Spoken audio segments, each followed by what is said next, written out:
बैलगाडी मालक चालक ड्रायव्हर समालोचक आणि त्याच्यावर काय अन्याय झाले ती उपस्थित राहून अन्यायाविरोधात मेळावा घेतला.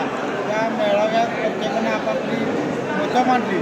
परंतु महाराष्ट्राच्या या बैलगाडी क्षेत्रामध्ये आत्ता परवा 2 दिवसापूर्वी आम्ही शेवाळे आबांच्याकडे बैठक घेतली. या बैठकीमध्ये ठरलेले मुद्दे आहेत की पहिला मुद्दा होता 6 बैलांचा. ही 6 बैलांची बंदी उठवलेली आहे.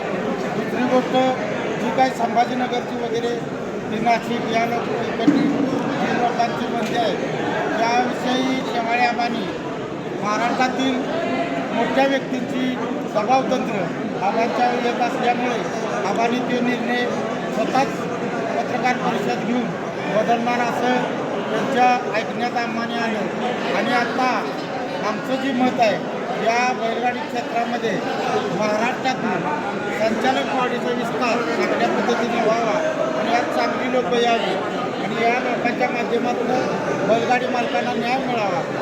तसंच बैलगाडी मालकांना अधिकृत सभासद नोंदणी करावी आणि त्यांना अधिकृत नोंदणी झाल्यानंतर त्यांना त्यांच्या हक्काचं कार्ड मिळावं. तसंच या बैलगाडी क्षेत्रामध्ये आपल्या जसं सांगितलं मी पहिल्यांदाच सांगितलं होतं की एक अकाउंट असावं शासकीय पॅन कार्ड असावं. या गोष्टी आपला जो नियमाने जो कोण सचिव ठरेल त्या सचिवाच्या माध्यमातून या बैलगाडी क्षेत्राला चांगल्या पद्धतीचं वळण लागेल असं व्हावं अशी आमची अपेक्षा आहे. आणि या महाराष्ट्रात वादविवाद न होण्यासाठी एखाद्या माणसाला बाजूला करणं योग्य होईल असं मला या निमित्तानं वाटतं आणि त्या पद्धतीनं अध्यक्षानं निर्णय घ्यावा आणि सगळ्यांनी एकोप्यानं ही बैलगाडी क्षेत्र चालवावं अशी माझी सर्व चॅनलला विनंती करतो. तुम्ही माझी वाईट आणि सगळ्या महाराष्ट्रात ज्याच्या काय वाईट कमेंट येतील त्यानं फक्त नंबर टाकावा. नंबर टाकून वाईट कमेंट करावी असं मी सगळ्यांना सांगतो. तो दडगं काहीतरी करू नका आणि वादविवाद वाढवू. 6 बैलांच्या वेळी जी बंदी आहे ती उद्यापासून ती कळणार का? 20 तारखेपासून शेवाळे आबांनी पुण्यातच ते जाहीर दिलेले आहे पॉईंट दिलेले आहे. 20 तारखेनंतर ती बैलं पळतील म्हणजे उद्यापासून बैलं ती पळायला काही अडचण नाही. धन्यवाद. जे आहे तर नाशिक असेल बीड असेल जालना असेल जळगाव असेल आणि काही भरपूर असतील तर सगळ्या जिल्ह्यांच्या लोकांचे राजकीय नेत्यांचं आपल्या अध्यक्षाला फोन येतो. त्याचा राजकीय दबाव पण त्यांच्यावर येतो. आता हा राजकीय दबाव येत असताना हा माणूस एक व्यावसायिक आहे.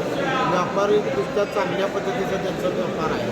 त्यांना अशा दबावाला बळी पडणं त्याला प्रत्युत्तर देणं त्यांना योग्य नाही. सगळ्यांनी दबाव त्यांच्या वाढल्यामुळे आबांचा सुद्धा निर्णय बंदी उठवण्यासंदर्भात योग्य आहे आणि त्यांनी पत्रकार परिषद घेऊन 1-2 दिवसात ते जाहीर करणार आहे.